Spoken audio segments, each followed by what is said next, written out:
Maailman paras kesäolut turmiokatinen diskoapa on nyt kaupoissa. Jos ei ole, niin sano, että soittaa Isokallan panimolle.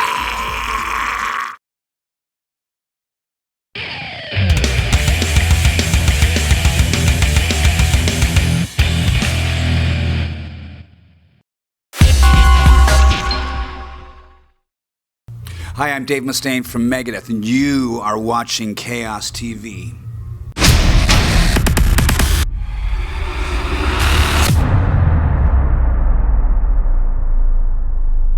Okay, so what's up everyone? Chaos TV is today here at Rockfest festival in Hyvinkää, Finland, and we have the pleasure to talk with Mr. Dave Mustaine from Megadeth. So first off, hello and welcome to Finland, man, once again, and welcome to Chaos TV as well. Thank you. Thanks for having us. So in general, how has the summer been so far for you and Megadeth? Great. We haven't been touring the whole time, but it's been fun for us, enjoying ourselves, getting ready for a lot of stuff for the 35th anniversary of Megadeth. You know, we've got obviously tour dates right now, but so much more with new releases of old material and getting ready to write new material for a new record, and then we've got some other super surprises that we're going to tell people in the next couple of weeks coming up. I wish I could tell you now, but I can't. Okay, so I actually saw a video of you being on a vacation in Argentina, and you actually played an acoustic set for your fans in front of the hotel. So how did you come about the idea for that? I just like doing stuff like that. I like being close to our fans and sitting out in front of the hotel, playing an acoustic guitar in South America. To me just seems so romantic and such a perfect idea. And it started down there, honestly, when we started playing the whole acoustic thing, started in Argentina, so it was only fitting to do it again down there. And this is a new city we went to. We didn't go there for music, we went there for my wine business. Yeah. So obviously you have now been supporting Dystopia, and overall the album has received really good reviews everywhere. So have you been pleased with the album yourself? Yeah, I wish it would have made itself so I could have slept more, but yeah, it was fun to make, and I'm looking forward to going into the studio again. There's just a certain kind of magic that happens when Kiko and David Ellison and I get in the room and start playing, and now with Dirk, it's different. You know, we know what it was like with Chris Adler, but with Dirk, this is all new. And of course, we've played with Dirk so many times. It's exciting, but it's also for us. The expectations are so high because I just want to go and record with Dirk already and get it over with, because he's such a great player, and we're all so excited to see what he can do. Because, you know, when you're playing a song that's already recorded, you're playing something somebody else has already done. Yeah. And if he gets a chance to do something new, then we get to see a whole brand new thought process with Megadeth music, which I like.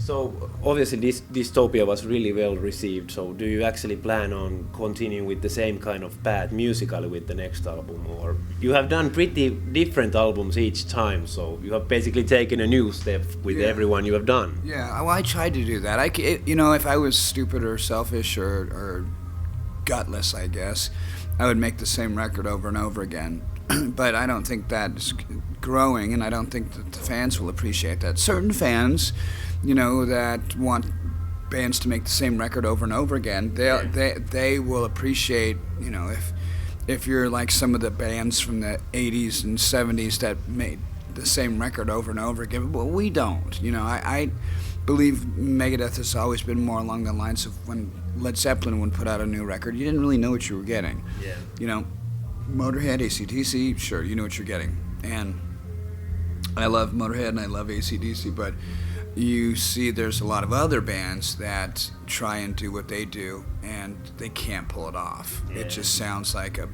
band that is doing something they shouldn't be doing. I guess it's pretty hard to basically think outside the box when you are making a new album. I guess it's more easier to repeat yourself over and over again. Yeah, it's like, think of a brand new color. Yeah. Can you? Yeah. Okay, how about this? Explain an orgasm to a virgin. Pretty tough one. Yeah. Okay, so tell me this one. What does the color blue look like to someone who's blind?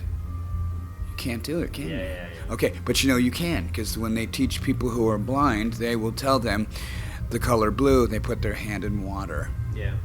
And they say the color white, they give them a piece of cotton. And when they say this is the color black, they let them hold a stone.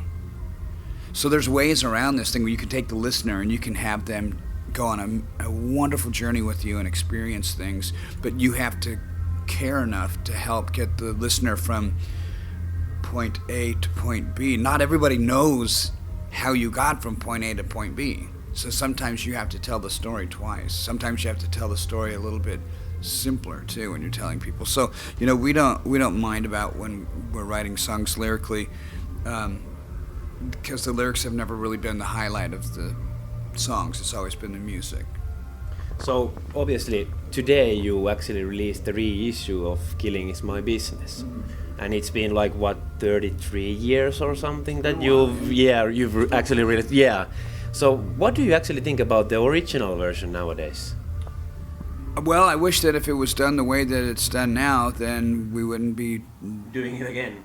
Dealing with all this shite. But it's that old saying that that doesn't kill me, only makes me stronger, and it's stuff that I've been through. It's made me a better person, and there's a lot of stuff that happened with that whole process, that record, that label, that producer, that manager, that I've taken that experience from and learned and made sure that it's never happened to me again. I like to learn lessons the first time, especially when it involves pain or finances. It doesn't take long for me if my skin's on the line to learn a lesson. Yeah. So what have you actually done like new to this reissue that was released today? I think it was remastered and remixed. Remixed. We found a couple of drum parts that were there's a switch in the studio called phasing, and the two microphones are working together. They go like this, but if it's out of phase, it goes like this. So it doesn't work quite as well. It's kind of like doing this, Some people can do that, or some people end up doing this. But, in order to do that, to separate the two, basically you have to have the two things going out of phase with one another. And we found some stuff that was, with the microphonic stuff, that needed to be put back into phase. So that's one thing, and just the fact that we went into the studio with only $8,000 to make a record, and half of it was spent on food and drugs, and all of a sudden you're stuck making an album for $4,000. It's not fun. It's not easy either. Plus, I spent the rest of that whole fucking session daydreaming, because somebody had said that the Moody Blues had hidden drugs out in the field outside the studio where we were recording at, right? That was Indigo Ranch, was the Moody Blues studios. So legend has it that all outside, when these guys got all fucked up, they just hid drugs everywhere. Okay. Now, I know why I went to that studio was to go and make a record. Yeah. I know I was the only one that went there that wasn't thinking about getting a metal detector and going out in that field and looking for those ammo boxes full of dope. I gotta tell you, it was fun, but it was also really a drag, because that should have been, your first record. That's like your first child kiss, your first child, your first car, all these things that are so important, that matter to people, and it just didn't seem like that record mattered to the label back then. Obviously, Megadeth is this year turning 35 years, and I guess you've also read about the other big four band, Slayer, about to end their careers and having a farewell tour. So what do you actually think about the whole idea? You asked me two questions. Which one? So what were your own first reactions when you saw that Slayer is about to end their career? Yeah. Well, part of me is sad, because they're my friends, and they're a great band, and the touring world is going to be losing a terrific group of entertainers. Part of me is very happy, because I know that Tom wants to be a husband and a dad, and wants to be home. I know he also had the same surgery that I did on his neck, so I know it can't be enjoyable for him. It's not enjoyable for me. It hurts when I play. Okay. And it's not getting any better. So I understand. I'm not ready to retire yet. I was before the surgery happened. After the surgery, it got better for a little while, and then it kind of got worse again. But at this point right now, I'm not even thinking about it. I'm trying to push that out of my mind. And now if the opportunity comes up with the Slayer guys before they retire or take a break, which they may be on that one of those Ozzy Osbourne type tours where you have no more farewell tours, no shit, I'm serious this time, I'm going away tours, you know. If they do that, it'd be great to go out and play with them again. I've always loved playing with those guys. If it's not and they keep charging on, great. For us, our 35th anniversary, we don't have any intention of stopping right now. We actually are looking forward to another 3-year campaign with this next record coming up, because we've got boot camps coming up, we've got these giant meet and greet parties we're doing, we've got a cruise lined up, we've got a giant festival that we're doing, another one besides Gigantor that we're starting, we've got the new record that's coming out, we've got Killing Is My Business that just came out. God, there's so much stuff going on. And we still haven't addressed doing live DVD with Dirk yet. Dirk reminds me of Gar so much. I don't know if you're a big Megadeth fan or not, but Gar was like a fucking spider, you know? He did this one drum fill where he would go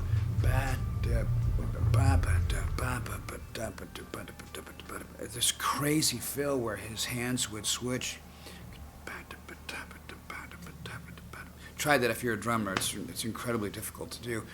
And that was known as a Gar fill. It was a very famous thing that was in the jazz metal scene in Los Angeles at the time, where we dominated at, because we were obviously in Los Angeles. When Metallica moved up to San Francisco, Slayer was the only other real metal band that was there until I founded Megadeth. So I kind of was gravitating in these jazz circles, and when you see some of the stuff Gar plays when he's really flying in those drum fills, it's like, how does he do that? So Dirk is a lot like that, and I can't wait to watch him play. Okay. So in the end, a bit about the future plans. So do you actually have some like concrete plans when it comes to the next album? I've read at some point that you plan on hitting the studio already this summer, but... Yeah, we've already been in my studio, and I have a little work lab in my house. There's no need to have a giant studio anymore with Pro Tools. And honestly, with all of the people who have Pro Tools rigs in their home, your cameraman probably has a Pro Tools rig. You probably do. Your audio people probably have Pro Tools. It's everywhere now. But does that mean anything? Well, you got to know how to run it. And if you do know how to run it and you have it, that doesn't mean that you can write anything worth a shit anyway. So that's the hard part. And for us, we had so many songs saved over the years, and we're so far ahead of the game ready right now. I've already started recording stuff for the new record. The band guys have already started recording stuff for the new record. And I think if we can just make Dystopia 2, nothing better. If we can make another Dystopia, we'll be set. Now, I think we're going to do better. I think we're going to do a lot better because we're closer. This will be Kiko's second record with me. And, you know, I as a record producer myself, I learned stuff about musicians in the studio, and I learned a lot of really interesting things about Kiko. I think I can push him even farther on the next record with his guitar playing abilities, because he's a monster on guitar. It's just mind-blowing. There is, you know, Dystopia is a good example of that. Yeah, thank you. And he, you know, because has this Latin demeanor, I don't know, you know, when he's having a good day or not having a good day. So I'm constantly, hey, let's go. And I can tell in his playing, there's a passion and an emotion that I haven't heard in metal for a very long time. You know, you hear guys that are really great players that can do a lot of that stuff, but the passion isn't quite there. The note selection, you can go from a like kind of a major scale to a minor scale, thinking that you're going to make it, you know, into something that's really moody, and all it is just a fucking scale that went from major to minor, and there's nothing to it. You know, you see guys like Yngwie Malmsteen who can do 100 notes in the time it takes me to do 2. I look at somebody like David Gilmour and I say, you know, I think to me Gilmour is I'm drawn more to his playing style, because I mean you can think of any Pink Floyd solo right now. If I said think of the solo to Money, you know, if I said think of the solo to Comfortably Numb, you would know those. If I said think of the solo to You Don't Remember, I'll Never Forget, you're gonna go, oh, that's the one with the 6 million note solo. You know, but Yngwie is such an amazingly talented guy, and for me it comes down to, with this new record, being kind of like knowing when is David Gilmour enough, when do you need to turn up the notes to make it more like Yngwie, and I know that now with Kiko. I can say, okay, let's have a little bit of some real smoky, sultry, passionate stuff. Okay, now let's just get in your face. You know, that kind of stuff. Where it's different, if you don't have somebody that can do that kind of stuff, you know, what's the point? You're in the studio and you're saying, hey, why didn't you do something that kind of sounds like a classical part, and it ends up going like... Okay, don't play the fucking theme song from the Bonanza show, okay? I wanted you to play something like Carmen Brunella or whatever it was, right? So, and that's the cool thing about that, is you got guys that they love what they do, they love playing music, they love playing with me, and I love playing with them. So hey Dave, thank you a lot for the time, and all the best for tonight's show as well as for the future. Anything you want to say as last words to the Finnish fans watching this afterwards? Well, I think you guys all know that many centuries ago my ancestors came through Finland, and my last name originated from Mustainen, and that many generations ago we had some Finnish family. So I'm excited to be here, although I don't want to come off like saying, oh hey, I'm Finnish, because I think that's kind of stupid thing to do. But I love being here, and I had such a great long-lasting relationship with the Finnish fans, and you guys are great hockey players too.